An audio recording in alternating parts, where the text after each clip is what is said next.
Hello students, this is Komal Joshi and I welcome you all to the online classes of the Gleam Institute. So all the rising stars, I hope you all are doing well. In our previous lecture, we discussed everything about motion, that what is motion, what are the types of motion, how we can just say this is the type of rotational motion, this is the type of translational motion, ये सब हमने पढ़ा था. But today we will discuss that what parameters do we need to explain the motion. अब motion पे explain करने के लिए कौन कौन से parameters की हमें requirement रहेगी. अब ऐसा तो नहीं है ना हम कह दें कि वो देखो गाड़ी कितनी तेज निकल कर चली गई. This is not sufficient. We should know exactly how to explain this thing कि अगर कोई गाड़ी तेज जा रही है तो क्या है, क्या उसकी स्पीड ज्यादा है, क्या वो एक्सेलरेट कर रही है. So we need some parameters to explain motion. So what are these parameters? You need distance और डिस्प्लेसमेंट. एक तो आपको डिस्टेंस और डिस्प्लेसमेंट की रिक्वायरमेंट रहेगी मोशन को एक्सप्लेन करने के लिए. दूसरा आपको रिक्वायरमेंट रहेगी स्पीड और वेलोसिटी की. किसकी रहेगी? स्पीड और वेलोसिटी. आफ्टर दैट आपको किसकी रिक्वायरमेंट रहेगी? एक्सेलरेशन. किसकी रहेगी? Acceleration. In our today's lecture, we will discuss about only distance and displacement. But these are the parameters we need to explain the motion of any particle. Clear है? But before going for these parameters, we should also know कि जो physical quantities होती हैं, physical quantities means ऐसी quantities जिनको हम measure कर सकते हैं, like length, mass, volume, area and weight, velocities, distance, speed, velocity, इन सबको हम क्या कर सकते हैं? measure कर सकते हैं. तो ऐसी quantities जिनको हम measure कर सकते हैं उनको हम क्या कहते हैं? physical quantities. और जिनको हम मेजर नहीं कर सकते उनको हम फिजिकल क्वांटिटीज में काउंट नहीं करते. Those are non physical quantities. So these physical quantities are basically divided into categories, the scalars and vectors. हमें इन स्केलर्स एंड वेक्टर्स के बारे में पता होना जरूरी है क्योंकि आगे जब हम इन डिस्टेंस, डिस्प्लेसमेंट, स्पीड, वेलोसिटी को पढ़ेंगे तो इनमें से कुछ ऐसे पैरामीटर्स होंगे जो स्केलर्स होंगे, कुछ ऐसे पैरामीटर्स होंगे जो वेक्टर्स की कैटेगरी में आएंगे. So first let us have a look that what are the scalar quantities and what are vector quantities. Clear है ये चीज? So physical quantities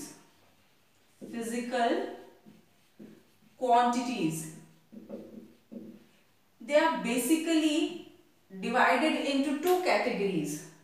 Number one is scalar quantities and another one is vector quantities. सीधा vector भी लिख सकते हो, scalars and vectors. अब देखो बेटा स्केलर क्वांटिटीज कौन सी होती हैं? Those quantities which has only magnitude,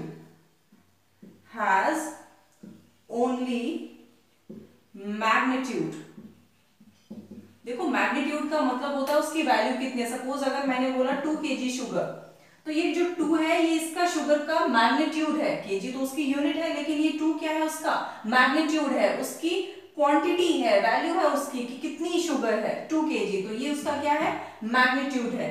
तो स्केलर क्वांटिटीज ऐसी क्वांटिटीज होती हैं जिनमें हमारे लिए सिर्फ और सिर्फ क्या मैटर करता है? मैग्नीट्यूड मैटर करता है. क्लियर है ये चीज? But vector quantities are those quantities जिनमें हमें मैग्नीट्यूड के साथ साथ डायरेक्शन की रिक्वायरमेंट भी रहती है, यानी कि डायरेक्शन भी स्पेसिफाइड होनी चाहिए. अगर डायरेक्शन स्पेसिफाइड नहीं है तो हम क्लियरली उसके बारे में कोई इंफॉर्मेशन नहीं दे सकते. So vector quantities has both magnitude and direction. अभी नहीं समझ में आया होगा कि क्या है स्केलर एंड वेक्टर. हम एग्जांपल से समझते हैं. स्केलर क्वांटिटीज के पहले मैं आपको एग्जांपल्स दे देती हूँ. Similarly I give you examples of vector quantities, then we will understand it practically. See scalar quantities are like length, time, distance, temperature, mass, work, energy. ये सब और भी बहुत सारे एग्जांपल्स है, ये सारी किस में आते हैं, स्केलर क्वांटिटीज में। और अगर हम वेक्टर क्वांटिटीज की बात करें तो वेक्टर क्वांटिटीज के अंदर आ जाएगा डिस्प्लेसमेंट, इसमें एक और काउंट कर लेना स्पीड, जो कि हम आगे पढ़ेंगे, speed, displacement, velocity, force, acceleration, weight, ये सारी चीजें हम किस में पढ़ते हैं, वेक्टर्स में पढ़ते हैं। अब देखते हैं कि क्या डिफरेंस है स्केलर्स और वेक्टर्स में।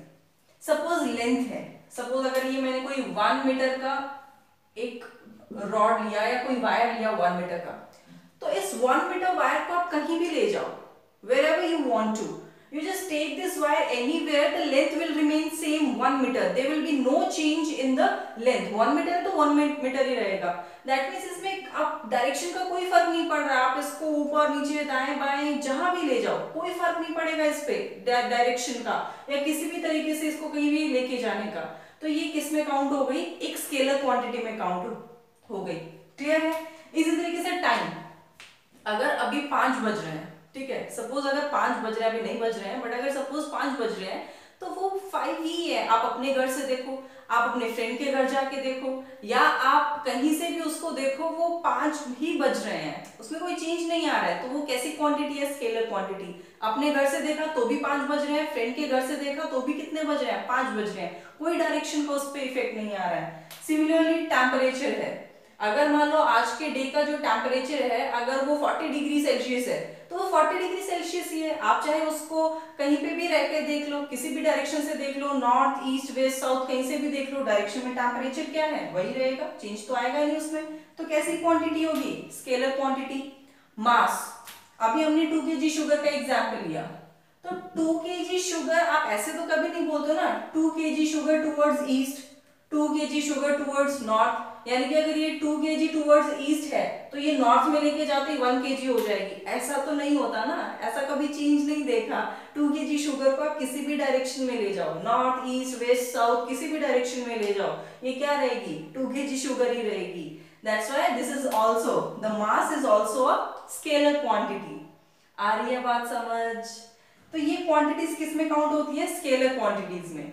But on another side vector quantities, ऐसी क्वांटिटीज जो डायरेक्शन पे भी डिपेंड करती है। इसका मैं आपको बहुत ही अच्छा एग्जांपल फोर्स का देती हूँ, क्योंकि आपने 8th में फोर्स ऑलरेडी पढ़ा हुआ है। ये मार्कर है मेरे पास, ध्यान से समझना इसको। इस मार्कर पे अगर मैं अपनी फिंगर से इस डायरेक्शन में फोर्स लगाऊं, अब ये डायरेक्शन कोई भी हो सकती है, सपोज अगर हम डायरेक्शंस को इस तरीके से लेते हैं, ठीक है, east west north and south, ठीक है, तो ये वाला ईस्ट है, ठीक है, तो ये मार्कर को अगर मैं ईस्ट की तरफ प्रेशराइज करूं, इस पे अगर मैं फोर्स लगा रही हूं, तो ये मार्कर मूव कर रहा है कि नहीं कर रहा है, बिल्कुल कर रहा है, ठीक है। अगर मैं इतने ही मैग्नीट्यूड का फोर्स, यानी कि इतना ही फोर्स अगर मैं टूवर्ड्स वेस्ट लगाऊं, तो ये कहां मूव कर रहा है, टूवर्ड्स वेस्ट मूव कर रहा है कि नहीं कर रहा। तो डायरेक्शन फोर्स उतना ही अभी तक, मैग्नीट्यूड मैंने कोई ज्यादा फोर्स नहीं लगाया, मैंने फोर्स उतना ही लगाया, बट डायरेक्शन चेंज करते हुए रिजल्ट भी चेंज हो गया। पहले जब फोर्स लगाया तो ये मूव कर रहा था टुवर्ड्स ईस्ट, अब जब फोर्स लगा रहे तो मूव कर रहा है towards west, that means there is a change in result. तो ऐसी क्वांटिटीज जिनमें डायरेक्शन चेंज करते ही रिजल्ट में भी चेंज आ जाता है, वो क्वांटिटीज किसके अंडर आती है, वेक्टर क्वांटिटीज। इसी में ही अगर मैं अपवर्ड डायरेक्शन से फोर्स लगाऊं तो ये कहीं भी मूव नहीं करेगा, और उतना अभी भी मैं उतना ही फोर्स लगा रही हूं, तो अभी भी इसके पोजीशन में कोई चेंज नहीं आ रहा है, दैट मींस रिजल्ट फिर चेंज हो गया। तो अब मैंने तो सिर्फ डायरेक्शन चेंज की, फोर्स मैं उतना ही लगा रही हूं, मैंने फोर्स में कोई कम ज्यादा नहीं किया, बट डायरेक्शन चेंज कर दी, तो डायरेक्शन चेंज करने से ही फोर्स का क्या चेंज हो गया, रिजल्ट चेंज हो गया। आ रही है बात समझ। तो ये कैसी फोर्स, कैसी क्वांटिटी हो गई, एक वेक्टर क्वांटिटी। तो जहां पे डायरेक्शन भी मैटर करती है, वहां पे जो क्वांटिटीज काउंट होती है वो कौन सी होती है, वेक्टर क्वांटिटीज। क्लियर है ये चीज। ओके, अभी आपको जब हम डिस्टेंस और डिस्प्लेसमेंट पढ़ेंगे तब आपको ये स्केलर और वेक्टर का जो डिफरेंस है और भी अच्छे से क्लियर हो जाएगा। Now let us see what is distance and displacement. देखो बच्चे लोग, मैं आपको पहले डिस्टेंस और डिस्प्लेसमेंट की डेफिनेशन लिखवा देती हूँ। क्यों? क्योंकि जब हम विद एग्जाम्पल डिस्टेंस और डिस्प्लेसमेंट को पढ़ेंगे तो मैं एक एक पॉइंट को जो भी मैं डेफिनेशन में लिखवा रही हूँ with the help of that example I will just clear each and every point, so you will enjoy it. तो आपको पता चलता जाएगा कि हाँ मैम ने ये पॉइंट लिखवाया था, देखो ये यहाँ पे प्रूव हो रहा है, मैम ने ये वाली बात बोली थी, देखो यहाँ पे प्रूव हो रही है, so you will enjoy this.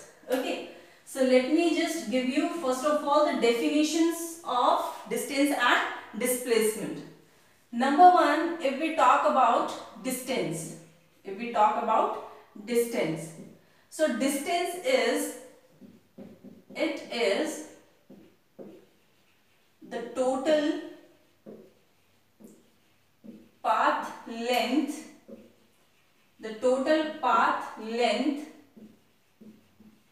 covered by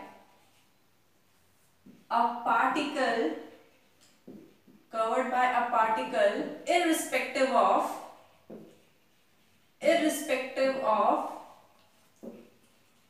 its direction of motion,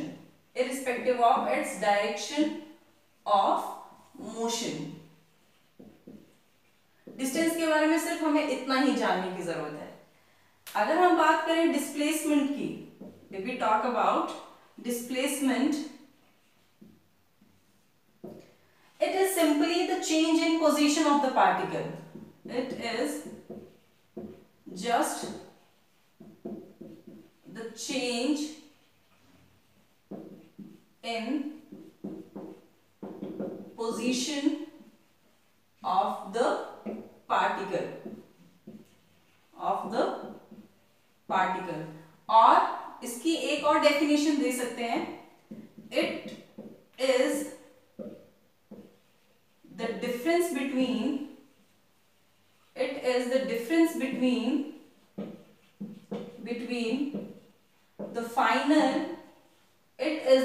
between the final and initial position of the particle, और भी डिफाइन कर सकते हैं हम इसको कैसे, it is the shortest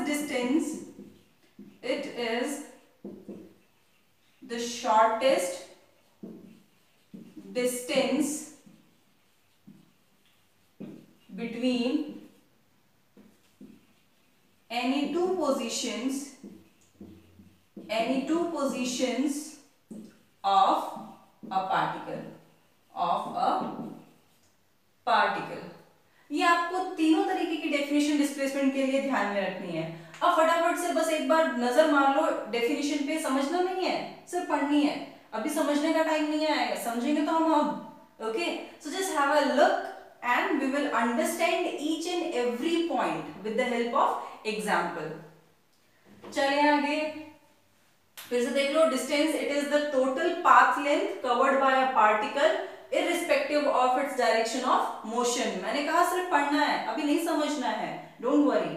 displacement, it is just the change in position of the particle, और it is the difference between the final and initial position of the particle, or it is the shortest distance between any two positions of a particle। बस इतना ध्यान में रखना है। अब आ जाओ मैदान के अंदर, यानी कि समझने के लिए इसको।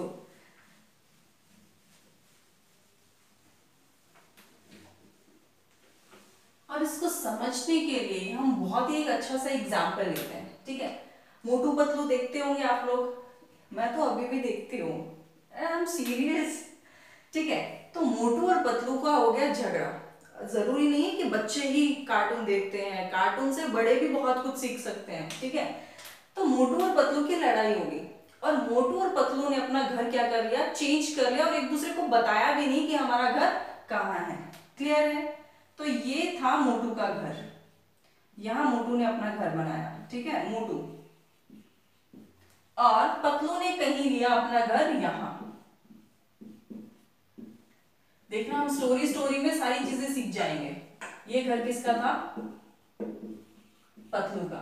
दोनों रह रहे हैं बड़े आराम से अपने अपने घर, बट दोस्त रह चुके ना इतने टाइम तक, तो अब क्या कर रहे हैं, एक दूसरे को मिस कर रहे हैं। अब एक दूसरे को मिस कर रहे हैं तो क्या हुआ, एक दिन मोटू ने कहा कि इतनी लड़ाई भी किस काम की, एक काम करते हैं, पतलू को फोन करते हैं। और मोटू ने लगाया पतलू को फोन, और फोन पे ये कहा कि I want to meet you just because I am missing you. तो पतलू ने क्या क्वेश्चन पूछा कि तुम कहाँ रहते हो, क्या पूछा, तुम कहाँ रहते हो। तब मोटू ने ये पूछा कि तुम बताओ तुम कहाँ रहते हो। तो पतलू ने कोई एक वहां पे लैंडमार्क दे दिया कि मैं यहाँ रहता हूँ। सपोज ये बोल दिया कि जो पब्लिक पार्क है उसके पास मेरा घर है। क्या बोला, पब्लिक पार्क के पास मेरा घर है। तब मोटू ने क्या कहा, सुनते जाना, मोटू ने क्या कहा, अगर तुम्हारा घर पब्लिक पार्क के बिल्कुल पास है तो मैं तुमसे 7 किलोमीटर दूर हूं, मैं तुमसे 7 किलोमीटर दूर हूं। अब पतलू कंफ्यूज, वो तो वैसे भी उसके तो दिमाग की बत्ती बहुत जल्दी जलती है, तो उसने कहा कि 7 किलोमीटर, सो 7 किलोमीटर, पतलू यहां भी 7 किलोमीटर जा सकता है। Patlu could go here, Patlu could go here in any direction, जा सकता है। तो यहाँ पे मोटू ने सिर्फ और सिर्फ क्या बताई, डिस्टेंस बताई, सिर्फ और सिर्फ क्या बताई, डिस्टेंस बताई। आ रही है बात समझ अब थोड़ी थोड़ी, है ना। तो यहाँ पे मोटू ने 7 किलोमीटर सिर्फ और सिर्फ क्या बताई, डिस्टेंस बताई। तब पतलू ने मोटू को वापस फोन किया कि अरे भाई तुमने तो 7 किलोमीटर बता दिया, लेकिन 7 किलोमीटर किस डायरेक्शन में, क्या पूछा, 7 किलोमीटर किस डायरेक्शन में, यानी कि अब इसको डायरेक्शन की रिक्वायरमेंट है, डायरेक्शन की क्या है, रिक्वायरमेंट है।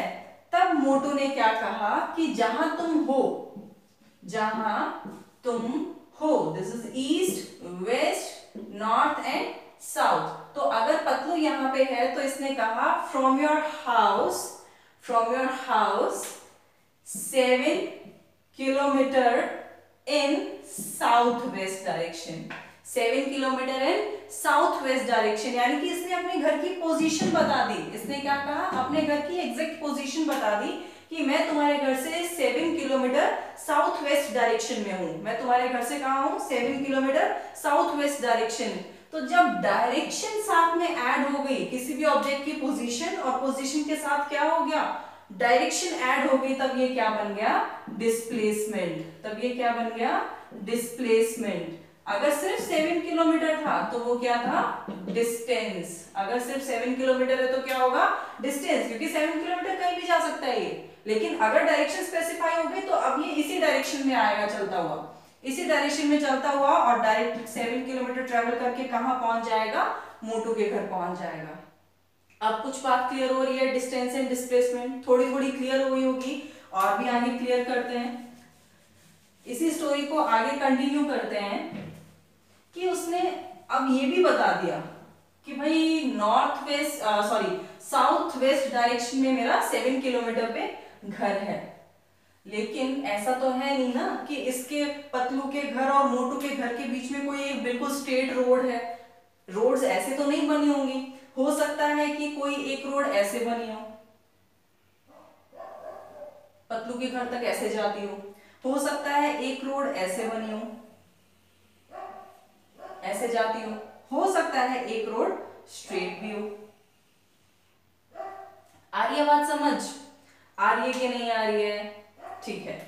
तो देखो अब यहां से अगर पतलू निकलता है तो सपोज पतलू इस रास्ते से गया मोटू के घर, पतलू इस रास्ते से होता हुआ मोटू के घर गया, तब उसको टोटल लगा अप्रोक्सीमेटली मान लो 10 किलोमीटर।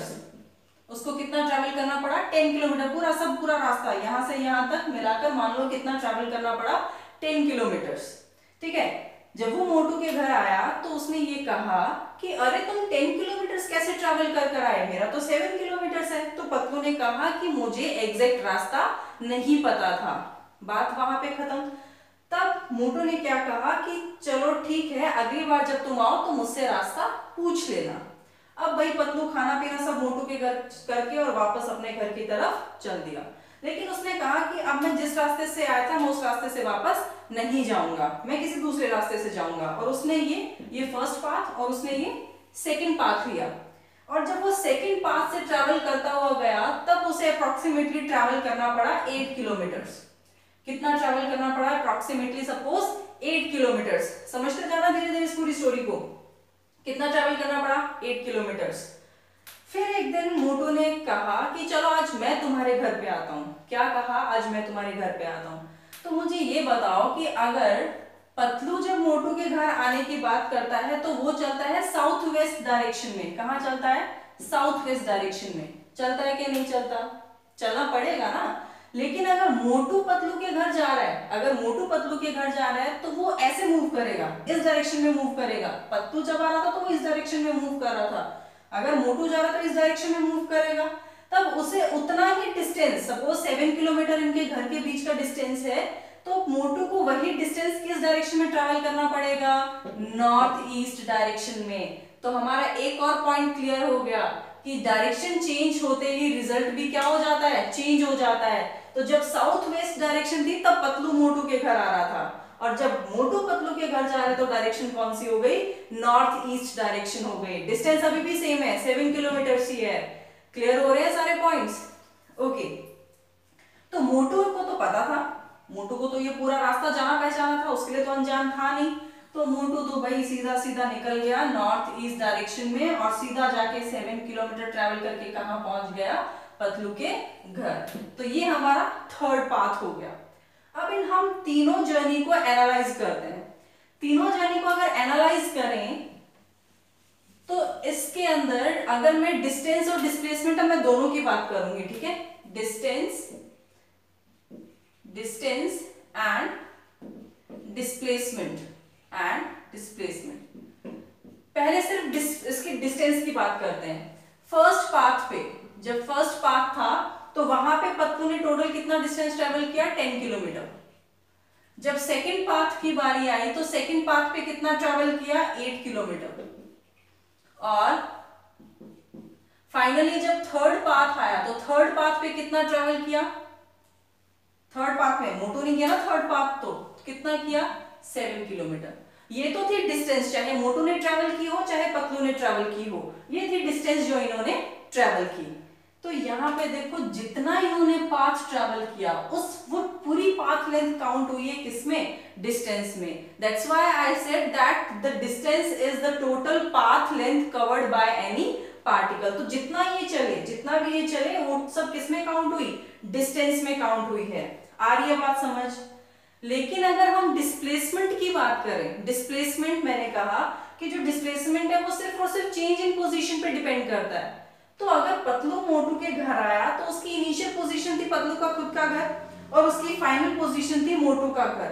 तो डिस्प्लेसमेंट सिर्फ और सिर्फ इस इनिशियल और फाइनल पोजीशन पे डिपेंड करेगा, कहां से होकर आया उस पर कोई फर्क नहीं पड़ेगा, पहले कहां था और फाइनली कहां पे है, सिर्फ उस पर डिपेंड करेगा। तो जो डिस्प्लेसमेंट है, पतलू कहां चलकर आया, डिस्प्लेसमेंट कितना हुआ, अगर वो यहां से स्ट्रेट आता, अगर वो स्ट्रेट आता तो डिस्प्लेसमेंट कितना होता, 7 किलोमीटर। 7 किलोमीटर कौन सी डायरेक्शन में, साउथ वेस्ट डायरेक्शन में। बट और मोटू अगर चल के जाता तो 7 किलोमीटर नॉर्थ ईस्ट डायरेक्शन में, तब वो क्या हो गया, डिस्प्लेसमेंट हो गया। दूसरा मैंने कहा था displacement is always the shortest distance between two positions. तो टू पोजीशंस कौन सी है, पोजीशन या तो मोटू का घर है या पतलू का घर है। तो पतलू जब चल के गया तो इनिशियल पोजीशन, ये थी उसकी इनिशियल पोजीशन। जब वो मोटू के घर पहुंच गया तो ये उसकी हो गई फाइनल पोजीशन। क्या हो गई, फाइनल पोजीशन।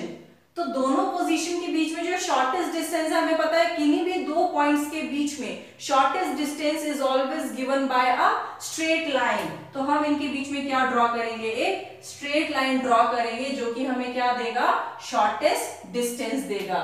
और ये शॉर्टेस्ट डिस्टेंस हमने पहले ही ले रखी थी, कितनी, 7 किलोमीटर्स। तो बच्चा जब डिस्टेंस 10 किलोमीटर है तब भी डिस्प्लेसमेंट 7 किलोमीटर रहेगा। अगर डिस्टेंस 8 किलोमीटर है तब भी डिस्प्लेसमेंट कितना रहेगा, 7 किलोमीटर रहेगा। अगर 7 किलोमीटर मान लो डिस्टेंस थी तब भी डिस्प्लेसमेंट कितना रहेगा, 7 किलोमीटर रहेगा। और साथ में यहाँ पे क्या आ जाएगी, डायरेक्शन भी आ जाएगी। अगर पतलू चल के आ रहा है, सपोज तीनों ही केसेस में पतलू चल के आता, तब यहाँ पे साथ में क्या हो जाती, साउथ वेस्ट साउथ वेस्ट, ये साथ में डायरेक्शन भी क्या आ जाती, स्पेसिफाई हो जाती। तो यहाँ पे ये क्या हो गया, डिस्प्लेसमेंट। अब क्लियर हुआ अच्छे से कि डिस्टेंस क्या है और डिस्प्लेसमेंट क्या है। फिर से देख लो, डिस्टेंस जितना पाथ कवर किया जाता है वो टोटल डिस्टेंस बनता है, चाहे आप जितना भी ट्रैवल करो, क्लियर है। But displacement does not depend on the path, कि आपने पाथ कौन सा लिया है।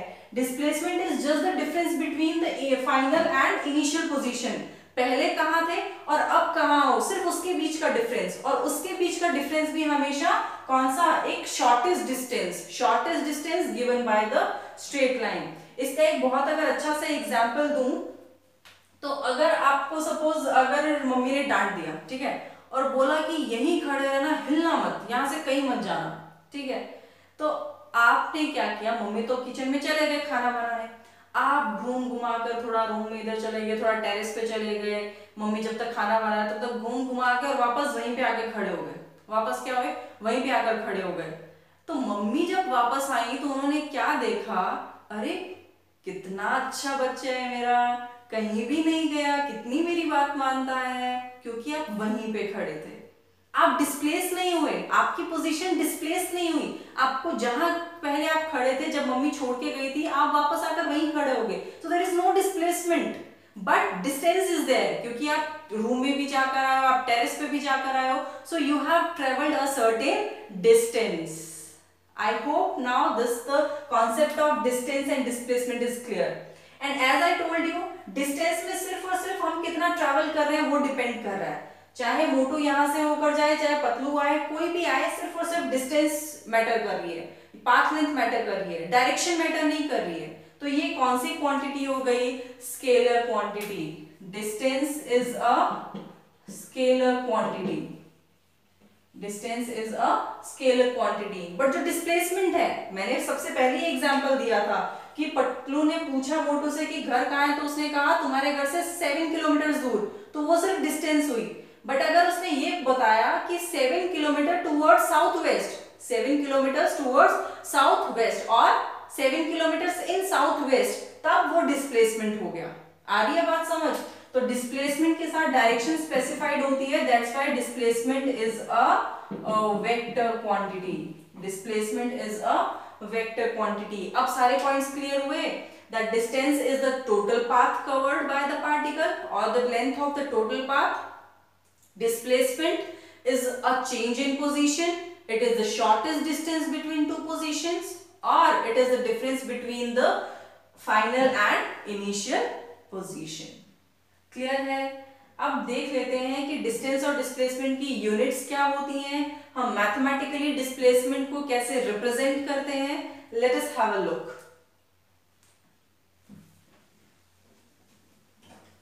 यहां से आपको साथ साथ डिफरेंस भी क्लियर हो रहा होगा कि डिस्टेंस और डिस्प्लेसमेंट में डिफरेंस क्या है। डिस्टेंस स्केलर क्वांटिटी है, डिस्प्लेसमेंट वेक्टर क्वांटिटी है। डिस्टेंस हमेशा ऐड अप होती है, ध्यान रखना, डिस्टेंस ऐड होती जाती है, डिस्टेंस आप जितना चलते हो उतनी ऐड होती है। बट डिस्प्लेसमेंट में ऐसा कोई केस नहीं है, डिस्प्लेसमेंट इंक्रीज भी हो सकता है, डिक्रीज भी हो सकता है, इंक्रीज भी हो सकता है, डिक्रीज भी हो सकता है। वो कौन से केसेस में होता है वो हम अभी डिस्प्लेसमेंट की प्रॉपर्टीज में पढ़ेंगे। क्लियर है।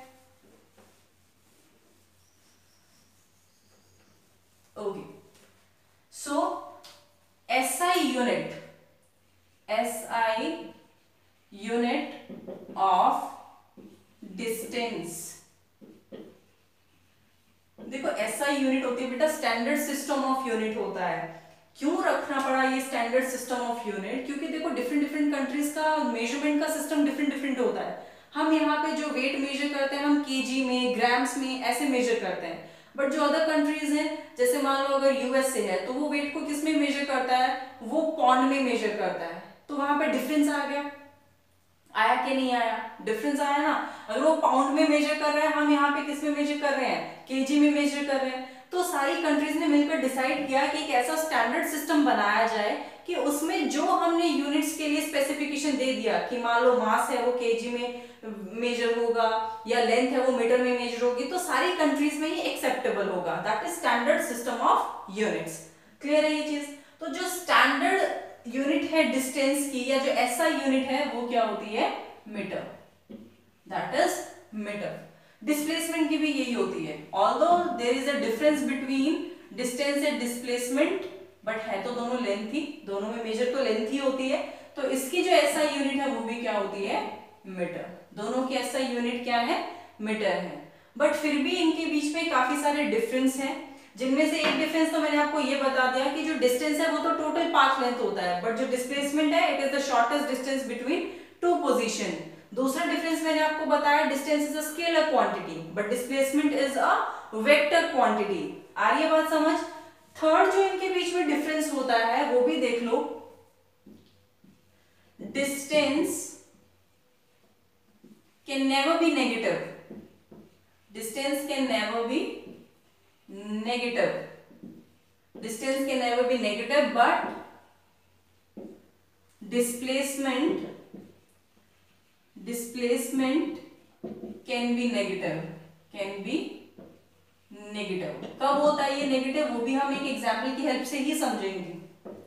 Then distance cannot be zero. Distance cannot be zero. Cannot be zero का मतलब है कि डिस्टेंस जीरो है, मतलब आप चले ही नहीं हो, तो वहां फिर डिस्टेंस भी काउंट ही नहीं हो रही है। तो distance can not be zero, but displacement can be zero. ये दोनों बहुत ही इंपॉर्टेंट डिफरेंस है डिस्टेंस और डिस्प्लेसमेंट में। इनको भी हम एक एग्जांपल की हेल्प से समझेंगे, बट उससे पहले आपको एक बहुत ही इंपॉर्टेंट बात याद रखनी है। वो क्या, एक रिलेशन होता है डिस्टेंस और डिस्प्लेसमेंट में। What is that relation, that जो डिस्टेंस है वो हमेशा डिस्प्लेसमेंट से या तो ज्यादा होती है या उसके इक्वल होती है। डिस्टेंस जो है वो डिस्प्लेसमेंट के या तो इक्वल रहती है या उससे हमेशा क्या होती है, ज्यादा होती है। कभी भी डिस्टेंस डिस्प्लेसमेंट से कम नहीं हो सकती। It can never be less than the displacement. On this also I will give you example. Clear है। तो अभी भी आपको वही करना है कि सिर्फ इन पॉइंट्स को ध्यान रखना है, समझना नहीं है, समझेंगे हम एग्जाम्पल से। क्लियर है।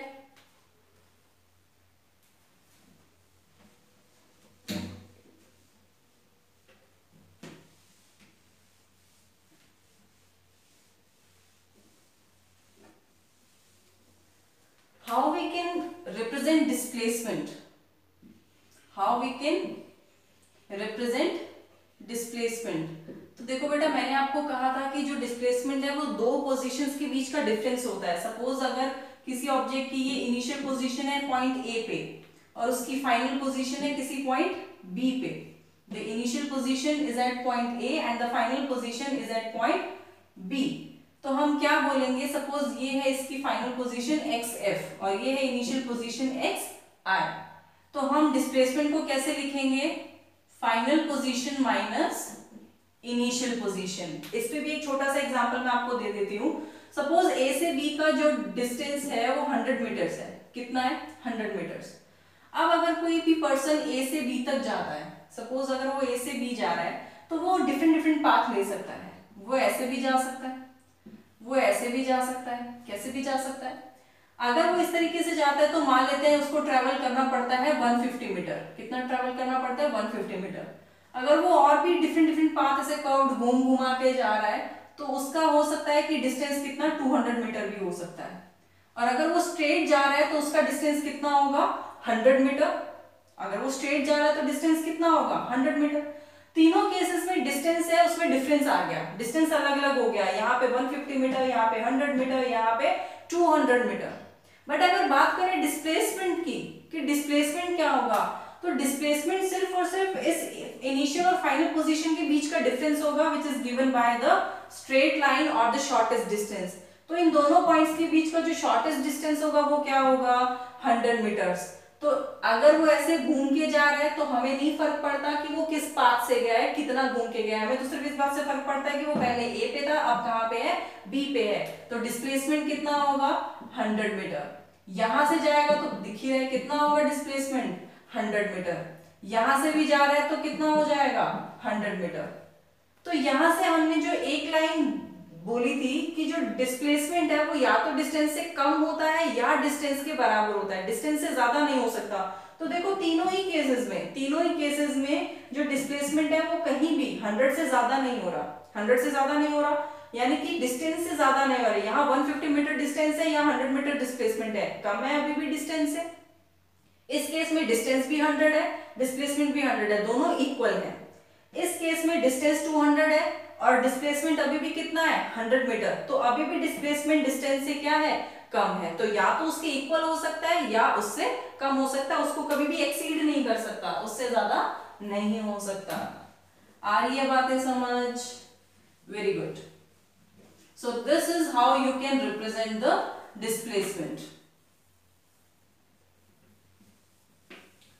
Now the next point is that when is the displacement zero, when is the displacement negative, कब displacement zero हो सकता है, कब negative हो सकता है, उसके लिए भी एक और एग्जांपल देख लेते हैं। Okay,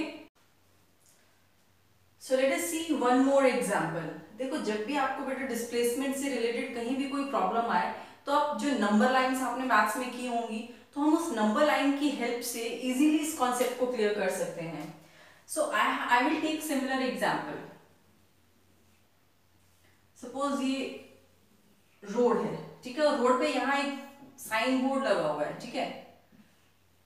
As I told you कि जो मोशन होता है वो हमेशा किसी पॉइंट के रिलेटिव होता है, तो यहाँ पे मैंने रेफरेंस पॉइंट ले लिया इस बोर्ड को, ठीक है। तो यहाँ पे मैं मान के चल रही हूँ अपनी नंबर लाइन का 0, क्लियर है। एंड इसके आगे suppose 10 metre, 20 metre, 30 metre, 40 metre and 50 metre, ये टुवर्ड्स राइट हो गया। और जब हम इस ओरिजिन से टुवर्ड्स लेफ्ट जाते हैं तो हम सारे नंबर्स किस में लेते हैं, नेगेटिव में। तो ये हो गया -10 metre, -20 metre, -30 metre, -40 metre and -50 metre. ये हमने सारी पोजीशंस ले ली, क्लियर है। अब मान लेते हैं कि कोई एक कार है हमारे पास, सपोज कार ले लो या कोई भी गाड़ी ले लो, ठीक है।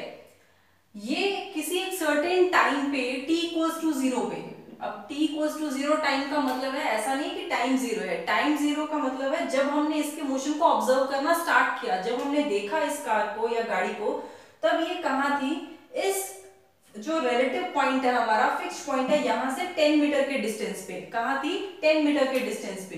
ये इसकी मान लो फर्स्ट पोजीशन थी जब हमने इसको देखा। जब हमने इसको जस्ट आफ्टर 10 सेकंड ऑब्जर्व किया, आफ्टर 10 सेकंड जब हमने इसको ऑब्जर्व किया तो ये कहां थी, 30 मीटर पे थी। ये गाड़ी कहां पे आ गई, 30 मीटर्स पे आ गई। समझते जाना इसको ध्यान से। फिर हमने और 10 सेकंड बाद जब इसको ऑब्जर्व किया, और 10 सेकंड बाद जब इसको ऑब्जर्व किया तो ये कहां पहुंच गई, 50 मीटर पे पहुंच गई। कहां पहुंच गई, 50 मीटर पे। बट फिर न जाने इस गाड़ी को या चलाने वाले को क्या सूझा, इसने कहा कि वापस चलते हैं, ठीक है। फिर हमने जस्ट यहाँ पे 20 सेकंड ले लेना, 20 सेकंड जब हमने और 10 सेकंड बाद इसको ऑब्जर्व किया तो ये गाड़ी यहाँ कहीं थी। इनमें तो सभी देखो मैं एरो लगा देती हूँ कि टुवर्ड्स राइट मूव कर रही है। बट जब हमने और 10 सेकंड बाद देखा तो ये गाड़ी यहाँ कहीं थी। ये गाड़ी कहाँ थी, यहाँ थी। आ रही है बात समझ धीरे धीरे। ये इस डायरेक्शन में, ये इसकी position suppose second, third and fourth position ले लेते हैं। क्लियर है ये चीज। बट और 10 सेकंड बाद देखा यहाँ पे ये जो t है कितने 30 सेकंड्स पे, और मैंने इसको 10 सेकंड बाद देखा तो ये गाड़ी तो यहाँ पहुंच गई थी। ये कहाँ पहुंच गई, यहाँ पहुंच गई, ठीक है। ये इसकी सपोज मान लेते हैं fifth position at t = 40 second. बस इतनी हमने पोजीशंस कंसीडर कर ली। अब हम इन सारी पोजीशंस को एनालाइज करेंगे। देखो फर्स्ट पोजीशन की अगर मैं बात करूं, ध्यान से सुनना, फर्स्ट पोजीशन की अगर मैं बात करूं तो ये इसका जो फिक्स्ड पॉइंट है जो हमने ओरिजिन लिया है वहां से कितने डिस्टेंस पे है, 10 मीटर डिस्टेंस पे है। तो डिस्टेंस भी 10 मीटर हुआ और डिस्प्लेसमेंट भी कितना हुआ, 10 मीटर। इस फिक्स्ड पॉइंट से डिस्प्लेसमेंट भी कितना हुआ, 10 मीटर्स इस फिक्स्ड पॉइंट से। जब हमने इसको t = 10 सेकंड्स पे देखा, जब हमने t = 10 सेकंड्स पे देखा तो ये कहां पे थी, 30 मीटर्स पे। उस केस में कितनी डिस्टेंस होगी, 30 मीटर्स। डिस्प्लेसमेंट भी कितना होगा 30 मीटर्स। क्यों होगा? क्योंकि ये फाइनल पोजीशन है। अब जो सेकंड पॉइंट है ये फाइनल पोजीशन है। इनिशियल कितनी थी? सपोज 0 थी या 10 थी, ठीक है, हम 0 मान के चल रहे हैं। तो इनिशियल अगर 0 थी तब इसकी डिस्टेंस कितनी थी? 30 मीटर। तो डिस्प्लेसमेंट भी कितना हुआ? 30 मीटर हुआ, ठीक है। फिर हमने इसको अगर t इक्वल्स टू 20 सेकंड्स पे देखा तब ये कहां पे थी? 50 मीटर्स पे थी। अगर आपको इसको और भी इजी करना है तो आप यहां से भी लेके चल सकते हो इसका मोशन, t इक्वल्स टू 0 यहां से भी लेके चल सकते हो कि इसने चलना स्टार्ट किया। जब हमने इसको 10 सेकंड्स पे ऑब्जर्व किया तो ये कहां पे थी? सपोज 30 मीटर पे थी। आफ्टर 10 सेकंड कहां पे थी? 30 मीटर पे थी। तो इसको यहीं से ले लो first position, it would be better to understand, ठीक है। तो यहां से जब हमने इसको जस्ट ऑब्जर्व किया आफ्टर 10 सेकंड तो ये कहां पे थी? 30 मीटर्स पे थी। तो इसकी डिस्टेंस कितनी हुई? 30 मीटर्स हुई। डिस्प्लेसमेंट भी कितना? 30 मीटर्स, क्योंकि ये फाइनल पोजीशन है इसकी और इनिशियल कहां पे थी? 0 पे थी। तो 30 माइनस 0 कितना हुआ? 30 मीटर्स। और 10 सेकंड बाद देखा यानी कि t इक्वल्स टू 20 सेकंड्स पे देखा तो ये कहां पे पहुंची हुई थी? 50 मीटर्स पे। डिस्टेंस कितनी हुई? 50 मीटर्स। डिस्प्लेसमेंट भी कितना होगा? 50 मीटर्स। क्यों? क्योंकि देखो अभी भी इनिशियल पॉइंट था 0 पे और फाइनल कहां पे है? 50 मीटर्स पे। तो 50 माइनस 0 कितना हुआ? डिस्प्लेसमेंट भी 50 मीटर्स। यानी कि फर्स्ट, सेकंड और थर्ड पोजीशन तक डिस्टेंस और डिस्प्लेसमेंट क्या आ रहे हैं? सेम आ रहे हैं। बट अब आगे देखना, फोर्थ पोजीशन पे जब ये यू टर्न लेकर आई, मुड़कर आई, तो ये कहां पे आ गई? इस इनिशियल पॉइंट से कहां पे आ गई? 20 मीटर्स पे आ गई। अब इस केस में ये बताओ डिस्टेंस कितना होगा और डिस्प्लेसमेंट कितना होगा, और डिस्प्लेसमेंट कितना होगा। देखो बच्चे, डिस्टेंस 50 मीटर जाने में ट्रैवल किया, वापस आने में कितना ट्रैवल किया? 50 से 40 आए तो 10 मीटर, 40 से 30 आई फिर 10 मीटर, 30 से 20 आई फिर 10 मीटर, यानी कि टोटल 30 मीटर्स और ट्रैवल किए। 30 मीटर्स और ट्रैवल किए तो यहाँ पे 50 मीटर प्लस 30 मीटर टोटल कितना हुआ? 80 मीटर। ये तो क्या हुआ? डिस्टेंस। बट अगर बात करें डिस्प्लेसमेंट की, as I told you it only depends on the initial and final position. तो देखो फाइनल पोजीशन है 20 मीटर पे और इनिशियल कहां थी?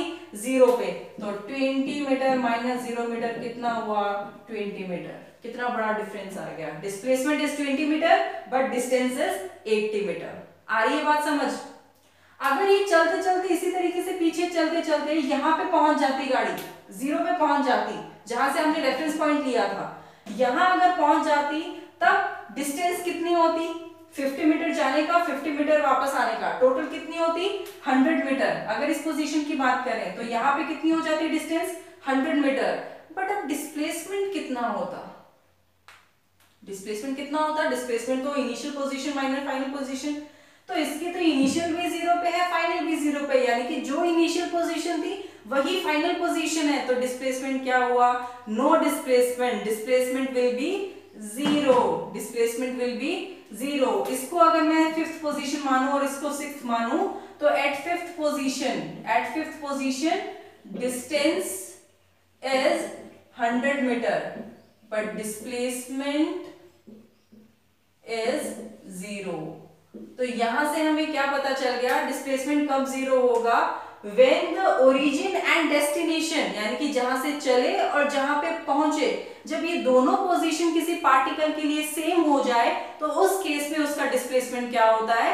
0 होता है। मैंने बच्चे वाला एग्जांपल दिया था कि वो जब मम्मी ने डांटा तो वहां पे खड़ा था, जब मम्मी खाना बनाने लग गई तो वापस रूम में टेरेस पे घुमा के वापस कहां पे आ गया? उसी पोजीशन पे आ गया। तो कोई डिस्प्लेसमेंट नहीं था, तो वहां पे भी डिस्प्लेसमेंट क्या था? 0 था, बट डिस्टेंस कुछ ना कुछ थी। तो यहाँ पे भी डिस्टेंस आ रही है 100 मीटर पर डिस्प्लेसमेंट कितना आ रहा है? 0 मीटर। ये एग्जांपल हो गया 0 डिस्प्लेसमेंट का। बट अब अगर ये कार और ज्यादा इस डायरेक्शन में, ऑपोजिट डायरेक्शन में और ज्यादा आगे चली जाए तो अब इसका डिस्प्लेसमेंट क्या हो जाएगा? नेगेटिव हो जाएगा। क्यों हो जाएगा? क्योंकि अब जो फाइनल पोजीशन होगी, सपोज 6th पोजीशन पे ये -20 मीटर पे है। कहां पे है? -20 मीटर। तो यहाँ पे अगर डिस्प्लेसमेंट देखें, यहाँ पे अगर डिस्प्लेसमेंट देखें तो कितना होगा? फाइनल पोजीशन -20 मीटर पे और इनिशियल कहां थी? 0 पे। तो -20 माइनस 0 कितना हुआ? -20 मीटर। ये क्या हुआ? Negative displacement. यानी कि जहां से ओरिजिन से चलना स्टार्ट किया, पहले जिस डायरेक्शन में जा रहा है ओरिजिन से अगर उसके ऑपोजिट डायरेक्शन में अगर ऑब्जेक्ट चलने लग जाए तो उसका डिस्प्लेसमेंट क्या होने लग जाता है, नेगेटिव डिस्प्लेसमेंट होने लग जाता है। डिस्टेंस कभी नेगेटिव नहीं होता। डिस्टेंस अब कितना होगा, यहाँ तक 100 मीटर हो गया था जब वो वापस आया, अब और 20 मीटर चल दिया तो कितना हो गया, 120 मीटर्स। तो distance keeps on increasing but displacement we are not certain कि वो इंक्रीज होगा डिक्रीज होगा, ये सिर्फ हम उस ऑब्जेक्ट के मोशन को एनालाइज कर बता सकते हैं। तो डिस्टेंस कीप्स ऑन इंक्रीजिंग मतलब डिस्टेंस हमेशा ऐड होता है, वो कभी भी नेगेटिव में नहीं जाता है। अगर मैं चलूं, अगर मैं 3 स्टेप्स लूं, फिर मैं यहाँ 3 स्टेप्स लूं, तो टोटल 6 स्टेप्स काउंट होंगे। ऐसा नहीं है कि 3 इस तरफ गए 3 इस तरफ गए तो कैंसिल हो गया 0 हो गया, ऐसा नहीं है। डिस्प्लेसमेंट 0 होगा बट डिस्प्लेसमेंट 0 होगा but distance will not be 0। So now the concept of distance and displacement is clear to you. तो हम एक छोटा सा क्वेश्चन भी कर लेते हैं। Okay, without any delay let us solve 1 और 2 क्वेश्चंस, ताकि आगे जब आप क्वेश्चंस करो, जब हम स्पीड और वेलोसिटी पे आए तो एटलीस्ट आपका डिस्टेंस और डिस्प्लेसमेंट का जो कॉन्सेप्ट है वो बहुत अच्छे से क्लियर होना चाहिए। Trust me, you have done this topic on 11th level. Distance और डिस्प्लेसमेंट का आप 11th लेवल पे टॉपिक क्लियर कर चुके हो। Okay, let us see this example. इसमें आप कोई भी एग्जांपल लो, सपोज टॉम का एग्जांपल ले लेते हैं। Tom walked to the school, ध्यान से सुनना, Tom walk to the school, यानी कि होम से पहले कहां गया, स्कूल गया। Then from school he went to the park, from school he went to the park. आपसे 2 चीजें पूछी है, total distance travelled and displacement. तो आपसे क्या क्या चीजें पूछी हैं, आपसे एक तो पूछा है डिस्टेंस कितना ट्रेवल किया, और दूसरा आपसे क्या पूछा है, डिस्प्लेसमेंट पूछा है। क्या पूछा है, डिस्प्लेसमेंट। ध्यान रखना डिस्प्लेसमेंट में आपको डायरेक्शन भी बतानी पड़ेगी। तो देखो बेटा, डिस्टेंस निकालने के लिए पहले जब घर से स्कूल तक गया Tom, when went to the home, from home to school 3 kilometre, तो घर से स्कूल तक जाने का। स्कूल से पार्क जाने का कितना, 1 किलोमीटर। तो टोटल डिस्टेंस कितना हुआ, 3 किलोमीटर प्लस 1 किलोमीटर, कितना हुआ, 4 किलोमीटर। ये डिस्टेंस आ गया। बट पूछा है डिस्प्लेसमेंट। तो देखो डिस्प्लेसमेंट इनिशियल पोजीशन घर पे थी और फाइनल कहाँ है, पार्क में है। इनिशियल कहाँ थी, घर पे, और फाइनल कहाँ है, park. So you need only the shortest distance between home and park, and that distance is 2 kilometre. So the displacement is 2 kilometre. And in which direction, घर से डायरेक्शन बता दो कौन सी होगी, कौन सी होगी, ये ईस्ट है, ये वेस्ट है, ये नॉर्थ है, ये साउथ है। तो ये पार्क किस तरफ है, ईस्ट की तरफ है। तो 2 kilometre in east, 2 kilometre in east. So ये क्या हो गया, डिस्प्लेसमेंट हो गया। क्लियर है। और अगर एग्जांपल लें, ये कोई सर्कुलर पार्क है और ये आप हो, this is circular park and this is you. आप इस सर्कुलर पार्क का एक कंप्लीट राउंड निकालकर वापस यहीं पे आ जाते हो, तो आपकी डिस्टेंस कितनी हुई और डिस्प्लेसमेंट कितना हुआ। डिस्टेंस तो होगी जितनी इस सर्कल की सर्कमफेरेंस होगी, 2πr हो जाएगी, ठीक है। तो जितनी इसकी सर्कमफेरेंस होगी उतनी क्या होगी, आपकी डिस्टेंस होगी। बट जो डिस्प्लेसमेंट है वो क्या होगा, 0। There is no displacement. Why? Because your initial and final position is the same. That's why there would be no displacement. So how interesting it is. इतना चल लिए फिर भी कोई displacement नहीं. So the distance keeps on increasing, but displacement there is no certainty. It can be 0, it can be positive, it can be negative. Okay. So I hope the concept of distance and displacement is clear to you all. We have done this concept with a lot of examples and with a lot of stories. और इतनी technicality से हमने हर एक चीज को समझ लिया, वो भी बहुत ही in just a snip of finger with a very interesting examples. So this is what physics is. Just complicated चीजों को आप simple करके सीखिए, बहुत amazing हो जाती है आपके लिए physics. Okay, so all the very best and just keep working hard and be regular, be continue for more videos.